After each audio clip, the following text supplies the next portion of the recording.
Oh, the tree fell. David, David, the tree just fell. You all right? Hold on. I saw it, guys. I think charged at me. I heard something.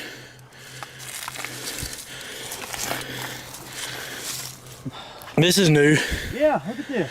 It's fresh too. Been no storms of this caliber. You know what it did? It hopped this, went under and or that way and on. Look, the tree's still shaking. It's left. Look at that. Look at this. See that break? Yeah. On the tree. Y'all heard it, didn't you? Yeah, it sounded like something Dude, was it charged charging. right at me. I saw a shadow figure and then it ran off this way. What do you guys think about this clip? It comes from a pretty reputable channel. I just can't really tell. It almost feels like, I won't say disingenuine, but kind of one of those instances where you just see things that you want to fit into what's happening and everyone's getting hyped up about it. Everyone's feeding off each other and just mayhem. But I'll treat this as it being completely real, but I'd love to know what you guys think. This clip is insane, and I actually thought this was AI the entire time until I got to the end, so check this out. A massive grizzly bear just starts chasing this biker on this trail. I mean, these guys can run 35 miles per hour. He keeps looking back and the bear's still there. I mean, you would have thought I was Lance Armstrong out there. And then there's this branch. He has to dismount and try to hide.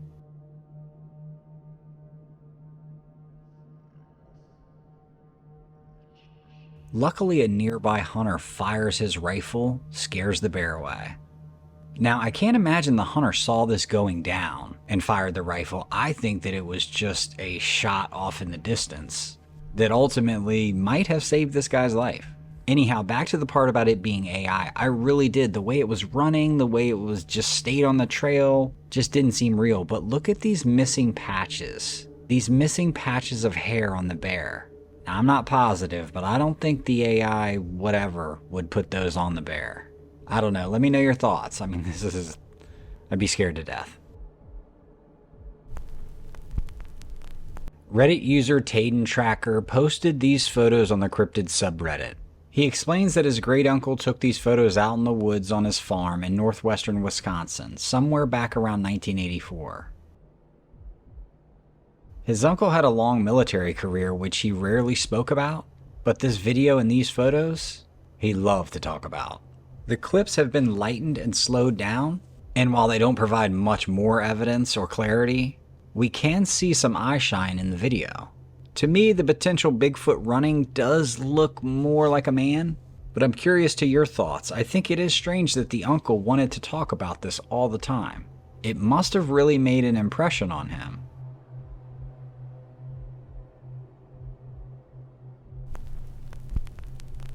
Imagine driving down a dark North Carolina back road and spotting what looks like a bleeding man in a Civil War uniform. You call 911, then realize it's not human. And worst of all, it's now in the back of your truck. This happened in Panther County along Highway 210. A young driver named Tony was headed home after midnight.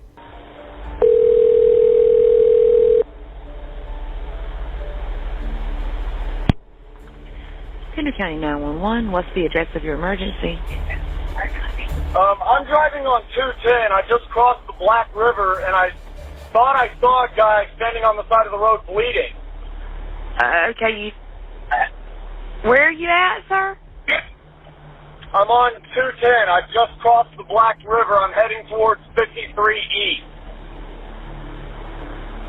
I just passed Patriots Watch. Okay, so you're over near Morse Creek? Yes. Okay. And did you saw a man standing on the side of the road?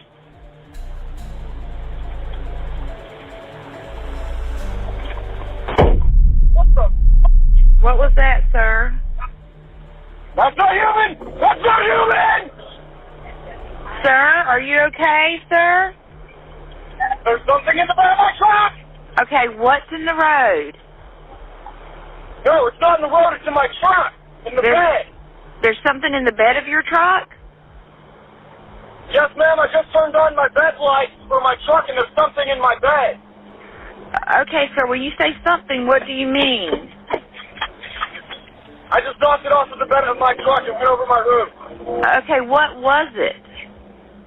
Tony slammed on the brakes and the creature flew over the hood. It stood up, easily over 7 feet tall. It took another look at Tony before it bolted into the woods. It is very hard to listen to that call, to that 911 tape, without becoming somewhat unnerved.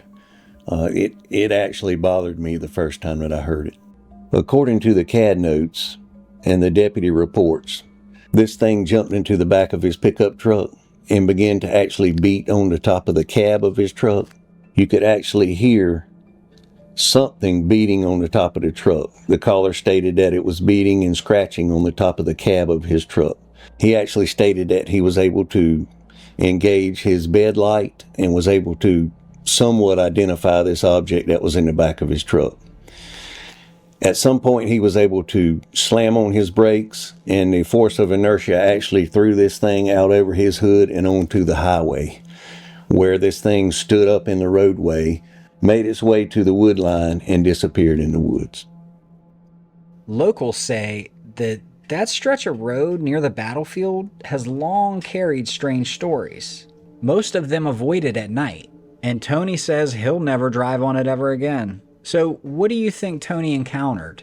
The rake? A ghost? Dogman? Something else entirely? I'd love to know where you land on this one.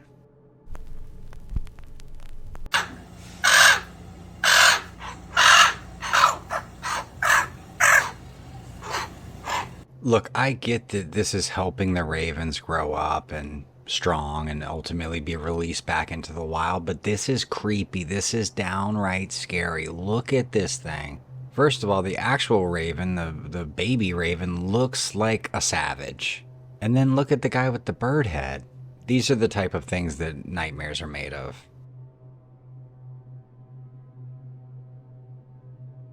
Another bit of nightmare fuel from this same subreddit. I gotta get off this subreddit. Look at this cat. This thing has 3 eyes. Like, dude, is this cute? Like, it looks cute and then has a 3rd eyeball. Ay caramba. I'd be interested if anyone's ever seen this in real life. And how did you discover it had a 3rd eye? This little cub is about to make a big mistake. He thinks he's bringing this beautiful salmon to his mother. But instead of getting a pat on the back, he quickly realizes that this isn't his mom. But you best believe she's close by.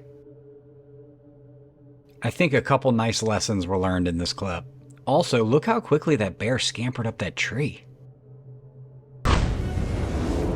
I don't even really know what to say about this.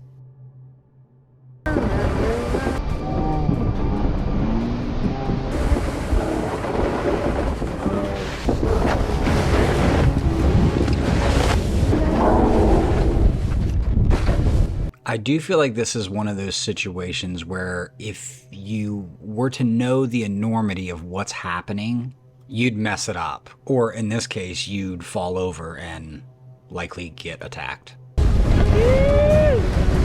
I truly believe she's better off not knowing that that bear was chasing her. On the flip side of that, I almost feel like this would give me some type of awkward PTSD, like I was so oblivious to what's going on that I didn't see a grizzly bear chasing me down the ski slopes. Well, in Norfolk, Nebraska, this isn't something you see every day. Officers received calls from drivers saying that a man has a cow in his car. Responding officers thought that they were going to see a baby calf, but it turns out this was a gigantic bull. The guy did receive some tickets and was made to take the bull home. But other than that, I believe the case is closed.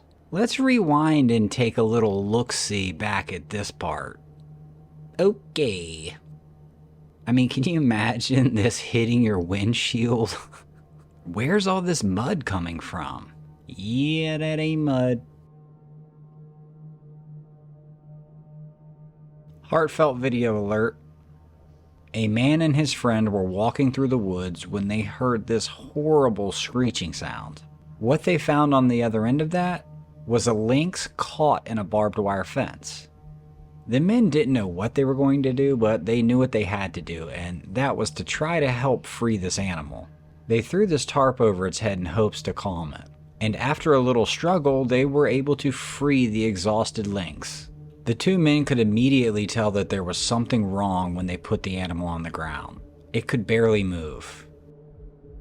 They decided to scoop the animal up, take it to a vet, and sure enough, its left femur was broken. One of the guys decided he and his wife would nurse it back to health. Of course, they were sad after releasing it, but a couple weeks later, they say the same lynx brought its cubs up to their home. Maybe to show them off, maybe to say thank you. The lynx and her family would visit ever so often, until the cubs grew up to be independent. Pretty cool story of a man helping an animal and the animal coming back to repay him. I just really can't believe these are being passed off. This isn't even close. This isn't even a good try. I wonder which platform this comes from, because I've seen this same exact type of template used on multiple videos. The worst part is, if you read the comments, some people believe it. Some people believe this.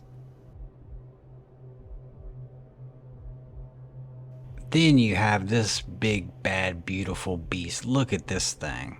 Golly, I love the smoky black color of these. Here we go. Let's do a comparison. Look at this. Derp, derp, derp. Brent Lastinger posted this supposed Black Panther sighting that he caught in Georgia. Some people are just saying this is a big black cat, and the perspective of the picture is making it appear bigger. I don't think so. I really don't.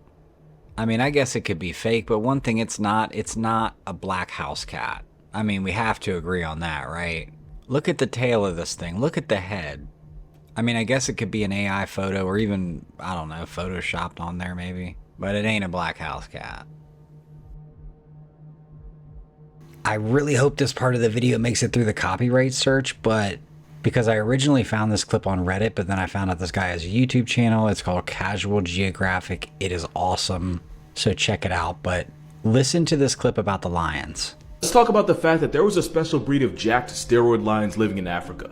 Well, kinda. So there's a part of Africa where the Okavango River meets the Kalahari Desert, resulting in the oasis known as the Okavango Delta, which is basically a Whole Foods for animals of all kinds. Here's where the lions come in. Basically, some years ago, a bunch of lions got stuck on an island when a river changed course and isolated them from the mainland. But instead of folding, the lions started adapting to survive there. Instead of avoiding the water, the lions would willingly wade and swim through the flooded wetlands. And they survived by hunting the only animal that was available at the time, Cape buffalo. That is a Cape buffalo, an assault charged with legs so on sight that hunters nicknamed it Black Death. And they're so dangerous that lions usually won't hunt them if they have another choice. These lions had no choice, so they became buffalo hunters. Instead of hunting at night like lions usually do, these lions would go grocery shopping during the day while the buffalo would stop to graze and drink. These lions would swim and hide in the waters at the right spot and then pretty much just jump them. And since buffalo can weigh well over 1,000 pounds, the better they got at hunting them, the more the lions got to eat. All that extra protein meant these lions got swole. And lions are pretty jacked to begin with. The average male lion usually weighs anywhere from 300 to 500 pounds, while females are slightly smaller at like mid-200s to mid-300s. Well, according to researchers, the lionesses in the Okavango could flex nearly 400 pounds, while the males allegedly tapped out at well over 500.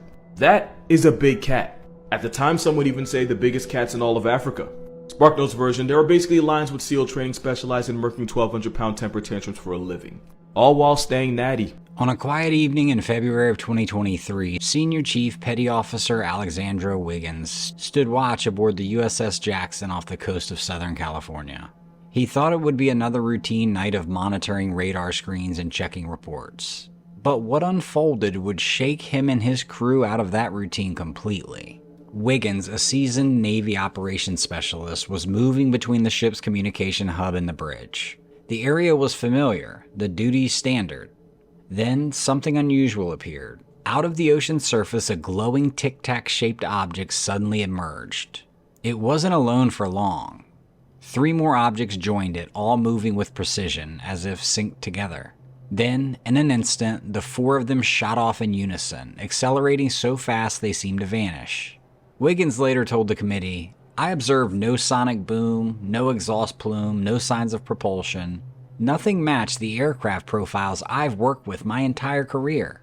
To top it off, radar confirmed what the crew saw, and just as quickly, those tracks were gone."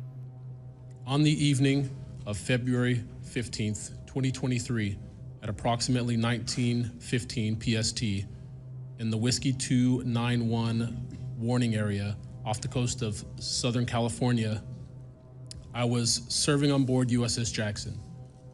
During that period, I moved between the Interior Communications Center, ICC-1, and the bridge wing, correlating the sensor picture with visual observations, part of my routine responsibilities for surface and air picture management.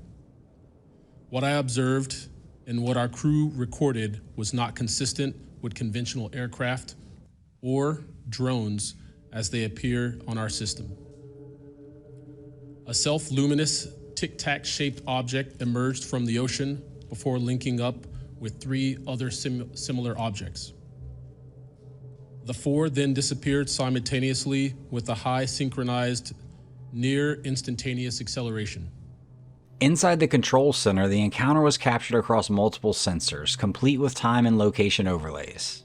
Wiggins says this is important. This is not left up to perception. This is hard data. And it wasn't the first time Wiggins had seen strange activity in this region. Reports of similar objects in these waters had circulated for years. Wiggins wasn't trying to sell a theory. He kept his words grounded. This is about safety, transparency, and fairness. If objects capable of impossible maneuvers appear near US ships and aircraft, that puts crews at risk. He's in front of Congress to push for 3 things. Safety first. Crews must have checklists and training to capture sensitive data in real time. The freedom to report. Sailors shouldn't feel retaliation for speaking up about what they see. The last one, transparency. Where possible, evidence should be declassified to build public trust. And in his closing statement, he finished with a simple request.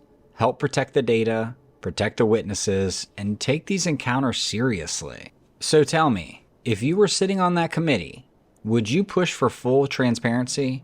Or are you thinking some things should remain classified? Today, I want to state clearly that this is not science fiction or creating speculation. This is about national security, government accountability, and the American people's right to the truth. What if the next world war wasn't sparked by a rival nation, but by something unknown flying in our skies? That's the warning journalist George Knapp delivered to Congress. He described a leaked military video where a US drone fired a Hellfire missile at a glowing orb. What was supposed to be a decisive strike instead turned into a nightmare scenario. The missile didn't explode on impact, it bounced right off. The orb kept moving like nothing happened, and seconds later, 3 more unknown craft appeared trailing behind it. Knapp said this confrontation almost triggered a catastrophic misunderstanding between superpowers, a chain reaction that could have led to World War III. There's a whole bank of these kind of videos that Congress has not been allowed to see, that the public hasn't been allowed to see. Occasionally some of that stuff gets out in the wild and it comes our way. It should be going to you. The public should be seeing this stuff. And why you're not allowed to, I don't know. But that's a Hellfire missile smacking into that UFO and just bounced right off. And it kept going. It kept going, and it looks like the debris was taken with it. Yeah, what the hell is that? The public has been told over and over since the late 40s, there's nothing to worry about here.